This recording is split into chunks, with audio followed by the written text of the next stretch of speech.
Good morning, afternoon or evening, and welcome back to mid-level matchups. Today we'll be featuring a Ptolemy's fan, and it's someone that's also a hugely aggressive player, and they are certainly prone to prolific Camel Archer spam. They are YT99. Now we'll be using this video to see how they use the setup of the match itself to make the tactics more effective, and also see how that works against two different players. That's right, this video features two of YT99's matches. One will be against little old me, and the other against a mighty veteran of this channel, Wing. I'll be fighting back with the Ptolemies, while Wing will be using the Britons. So, for this post-Christmas double match bonus, why don't we get ourselves underway with match one, me versus YT99 and the Camels. And so welcome into the game. As we'll see, we've got YT99 down here in the south playing his Ptolemies. I'm up in the north playing the Ptolemies, and again you can watch my introduction in PIP, but we're going to have a look at his opening to see how he gets his development, but also just to see how it compares to the second game that we'll be watching after this. It's all very exciting. So he sent individual soldiers off here to build houses. He's got no storehouse yet, so he's banking on getting as much early food as possible. So it is a playoff by him going for additional food at the start. It does mean that he's collecting it slightly more slowly. He's now that he's got he's got his additional food, he's now starting to build repositories. So storehouse over here and a farmstead right down here, and he's got his other little collections of house builders going on. Now I mentioned that he's used the setup to his advantage, and in that what I mean is that he's picked specifically the alpine biome, which means that you get goats rather than deer or basically any other animals that tend to run away. This means that Camel Archers become much more effective, because in the same way that this one is just taking a chicken and killing it, he'll do the same for these goats. He's also got quite fortunate in that he's got goats here and also an additional set of goats just here. So he's basically set up, it's begging for Camel Archer rush, particularly he's got no additional berries, so his best way to get additional units is going to be to get all the extra food from the hunting, so start producing camels. So he's not done any of that yet. He's got another couple of skirmishes. It's quite a it's not a hugely ambitious, I suppose, build order. You would say it's quite conservative in terms of it's producing a lot of skirmishers, which are defensive units in this context. So he's making sure that his woodcutters are well defended, so that is incredibly well defended. And now he's starting to check out a bit of the map. So he knows that while he gets these Camel Archers, they're going to be able to get the goats here. He's now found the goats over there, so it's very, very sensible play from his. All this time, I mean, you can see from my side we're very similar population count. I'm slightly ahead. I've gone very much all the way on the infantry, and a few camels here, as you can just see now. They're starting to collect the goats that were near me. So I only got one set of goats, whereas he got two. So I've responded with getting some camels, but he's responding with getting a lot more, which makes sense. He's also got people collecting stone and metal very early on. Not quite sure why that is, but now that he's starting to produce camels in large numbers, they'll be slower to train, so he's going to end up with his population falling behind. But that in itself is not a useful metric, because he's going to have many more camels, so much more cavalry, which gives him the chance to harass me, which will be the obvious line of attack that you'd want to take here.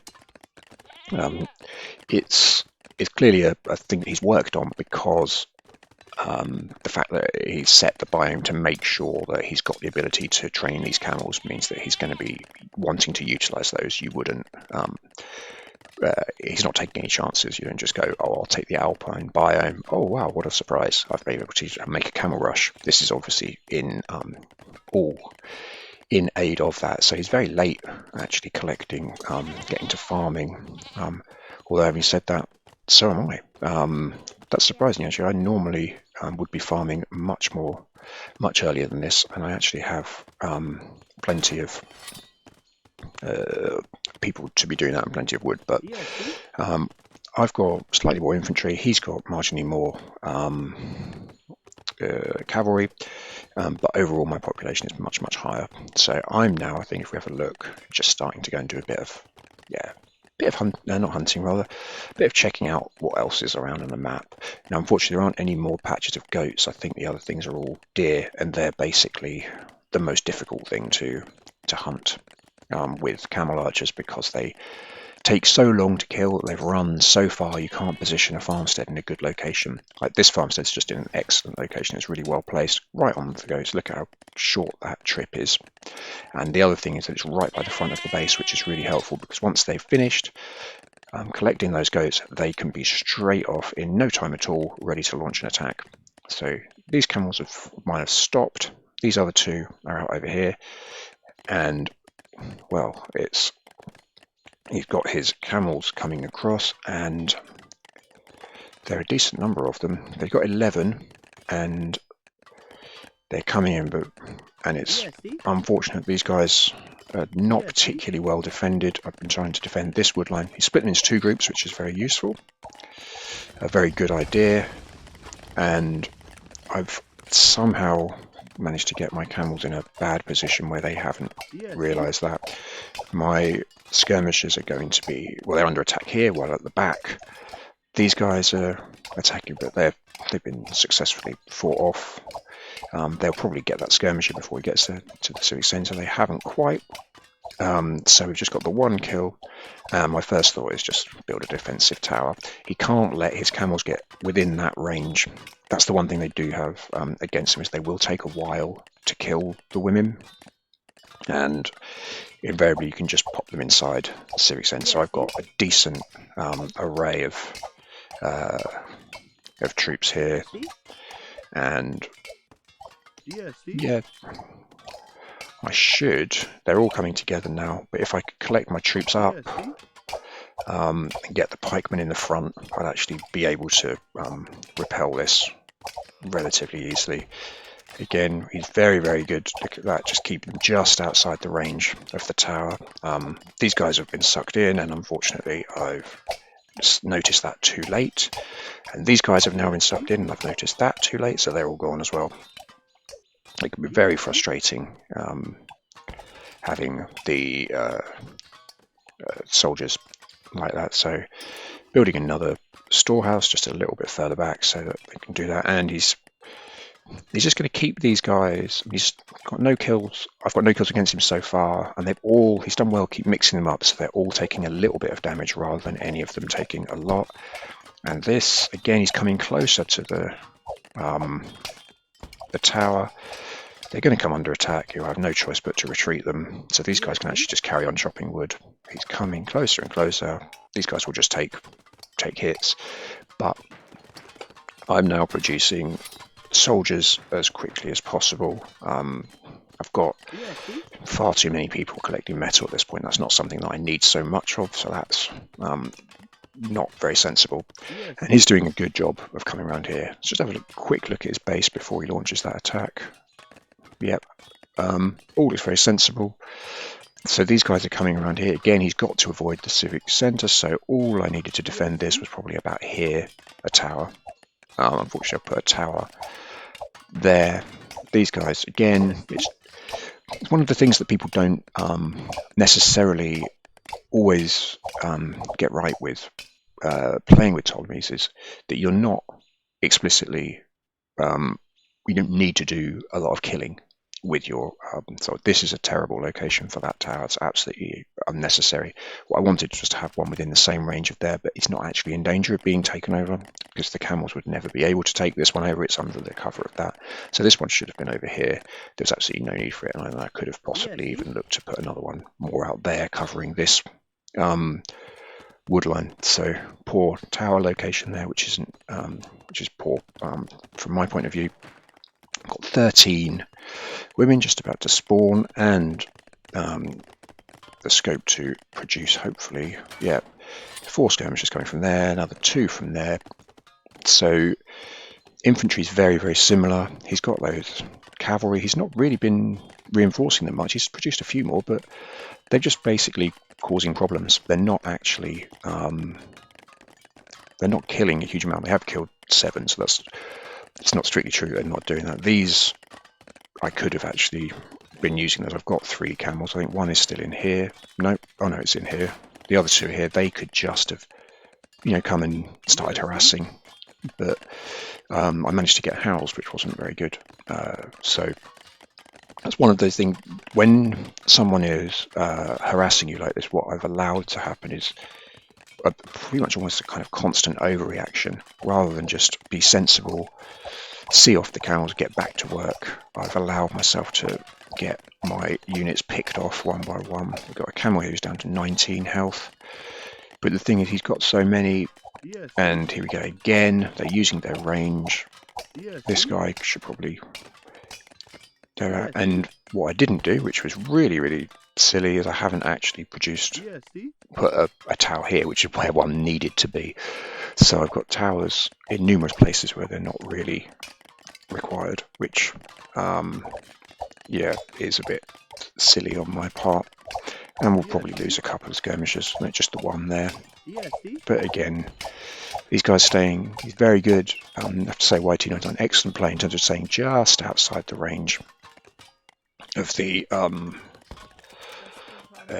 towers. So they are offering defense, but what you can see here as well, this is very sensible play. He's bringing some people forward, so he's gone to phase 2, which is just excellent. All that time he's managed to keep his economy ticking over. He's now got an infantry lead, a cavalry lead, a phase lead, and he's just, yeah, in a great position. Frankly, he's done really, really well, and he's just sending people forward.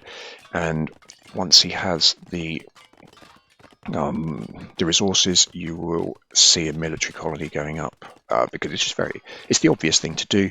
It's really, really well played. I mean, the interesting thing, if you look at the kill count, he's still only killed 10 units, which, considering they are mostly female citizens as well, isn't a huge problem.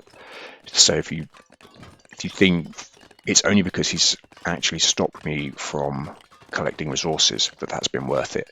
If he'd invested in all of these camels that, remember, have not been collecting resources, and I'd still managed to collect resources but just lost 10 units, I'd be well clear.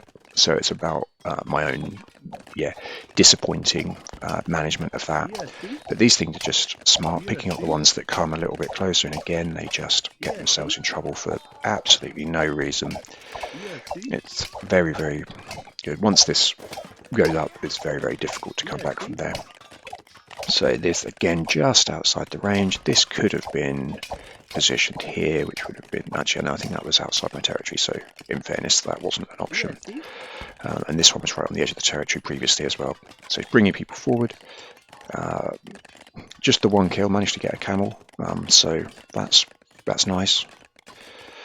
And now the military colony means that he is in a position to really start booming. Tower goes up. He's got his soldiers in there. He's got these guys in a great line, and in they come again, just to try and cause a bit of annoyance, which they will. This is getting upgraded, this tower, at the moment, and once it is, it's just so frustrating when you see how one soldier gets picked off at a time. Managed to stop. There was a tower going up here. That's managed to do it. Another guy, another of his troops survives by the skin of his teeth on about 1 health. But that's at the point that I gave up. The game wasn't actually over. There was still a way back. It's very, very unlikely at that point. Just did a really excellent job with these camels. So yeah, can't argue with that. Very, very well done, and I handled it very poorly as well. It's the only other thing to say. It's a combination of things, so poor play from me, but on the flip side, from his point of view, you can only beat what's put in front of you, and he absolutely did that. Took advantage of the extra resources on his side of the map and did an excellent job. So well played, YT99. If we just have a look, Yeah, I got the text. He invested nothing in text, which is interesting. I did. So there's a different way of spending your resources. His was all on units. And if we go to the charts, we can see, let's have a look at economy and military. His economy was very similar to mine, slightly better. But you see at the start where he started to get those camels, it wasn't as good. But militarily, he was always well clear. So that was an excellent example of how YT99 works. Let's now go and see how he gets on when he's playing a player that's definitely better than me and someone that is playing as the Britons. So present a very, very different challenge. Okay, let's go. Here we are now with the game against Wing. So very similar opening from YT99 here, as you would expect. A little bit of wood, off to build a house. The storehouse comes in. These guys haven't deposited their food yet, so slightly different in that sense, but still the 6 women as you would expect.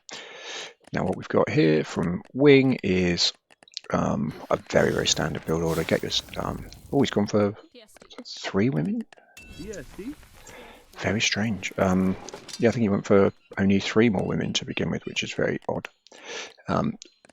Now he's got his dog coming in here. This is a fairly standard approach with Britons. Get your dog in and get them. The women are about here, and you'll get them to attack them. But unfortunately, yeah, they've fallen foul of the soldiers being slightly in the way, which is pretty bad for the dog. So the dogs are really helpful, but yeah, if he'd come in from any other direction, he would have been in a much better position. So that's just unlucky, to be completely honest. It's one of those things that can happen. So straight onto metal, which is an interesting approach. And if we have a look from YT99's perspective, part of that could be down to the fact he doesn't have any obvious goats. He's also managed to get himself housed, so that little attack was worth it just to stop him from producing for a little while. So even though the dog died without causing any casualties, and ordinarily they can take out a woman or 2, that was a decent thing because it stopped him getting that first house built, which is essential. So Wing straight on to slingers. If we have a look, unlike in the previous game, YT99 has drawn the short straw with everything. 1 set of berries, as opposed to Wing's got 3 sets of berries. So here, and here as well. Equally, all the goats around Wing's base. So it's it's not really a like-for-like comparison. It's a bit unfortunate there, but that's the nature of the game. You need to play it as best you can. You play the cards that you're dealt. So he has got some soldiers here collecting. Not really sure why they're collecting food, because they're going to be very slow at it, and they'd have been better off swapping with some of the women here. You know, how many was it? 4? Yeah, 4 women collecting berries while another 4 soldiers collect that. That would be much more efficient in both directions. But we'll see how he goes on. He's getting a bit of a housing advantage up. So he's got... Oh no, he hasn't got... I thought he had more spare capacity than he does. But nonetheless, he's pretty much neck and neck with Wing. He has already got his infantry up to 15, which is really impressive to have half of it there. So it shows good ability on YT99's part to show that he is flexible. He's not going to just incessantly do that. And he'd, in the last game, he was creating camels at 2 minutes. He's absolutely not done any of that yet. So it shows good, as I say, good flexibility on his part, and I'm quite impressed that he has got that. He's not so wedded to his camel rush. But that said, he's going to need to look at how he defends that, because it's against Britons. You're always under the threat of a pretty obvious slinger rush. Sorry. And what we've got here is a farmstead at the best location possible for these goats. So that's all very good play. So he's looking solid at this point. We're now 4 minutes in nearly, and he's got a lot of slingers already and is producing more slingers, and is now producing a barracks as well. So he's going to get that barracks up, which will allow him to produce slingers in even greater numbers.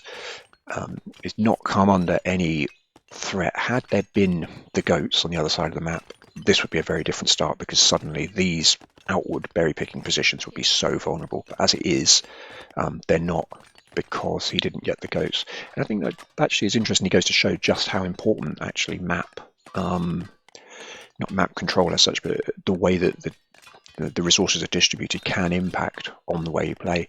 And particularly at the higher levels, you do need to have that ability to go, right, my instant surrounding is this and my opponent's surroundings are that, and therefore this is going to be my tactic, and to be able to get that strategy going. So he's producing camel archers now, but we're now nearly 5 minutes in.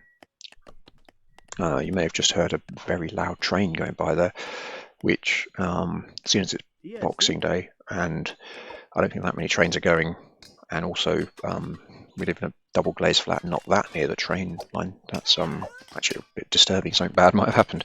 I hope not. Anyway, back to the game itself.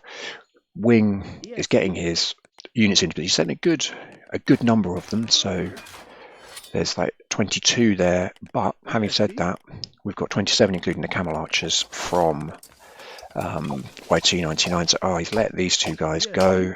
So if these were in formation, that would be a much better position. You can see he's keeping his guys bunched together, and the fact that they have a faster fire rate and a slightly longer distance means it's much more difficult to get them. That little shift in formation again, really helpful. He needs to keep his camel archers towards the back. He's got plenty of them, and they would be able to pick these guys off at distance, and he could drive this attack away. As it stands, he should be able to do this fairly comfortably.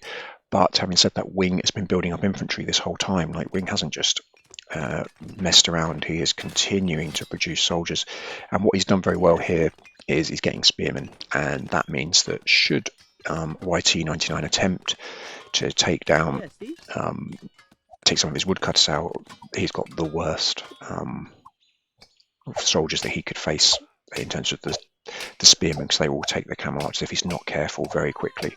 And while this is going on, let's just have a quick look at the other side, because it's all action. And this is exactly what I mean. Those camels have gone far too close, and they are going to be massacred by these 5 spearmen. They'll take seconds to knock them all out. And yeah, 4, there were 7, there's now 4, 3, probably going to go down to 2. It is, and these additional 2, that's it.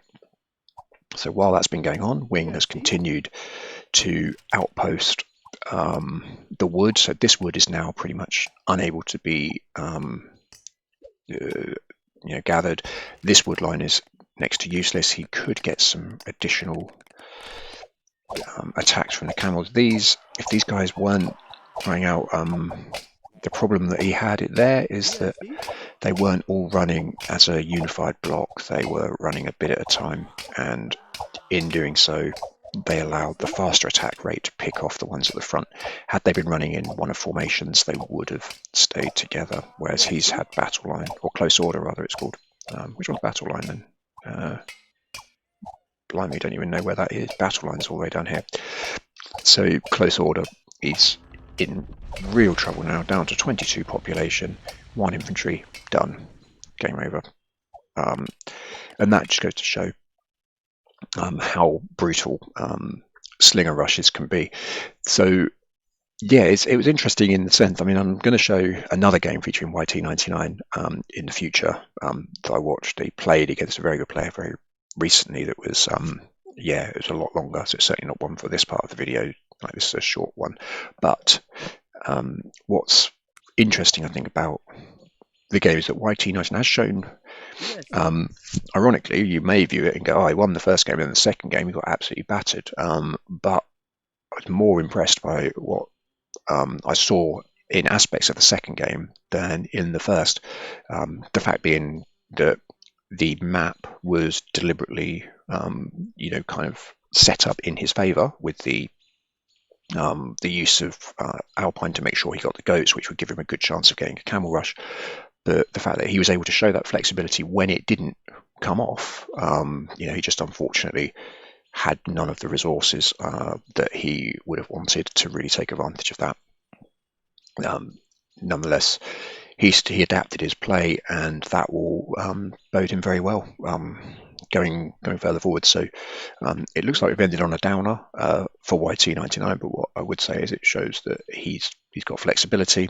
I mean, when you think these games didn't even get to the point where people were really laying significant numbers of farms, that shows just what an advantage Wing had in this point. I mean, he also had additional stone. If it had gone on much longer, he's got stone here. Is that stone or is that metal?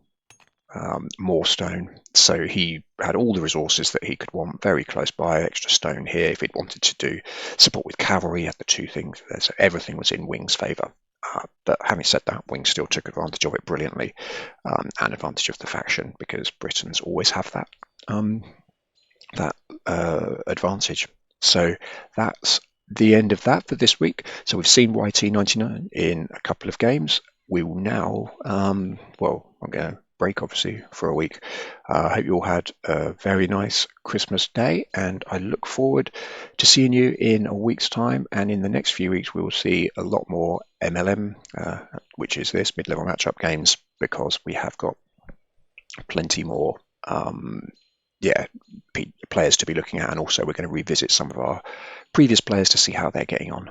So obrigado, Iadesh. Click like, click all the buttons, all the good buttons anyway, and I'll see you in a week. Adeus.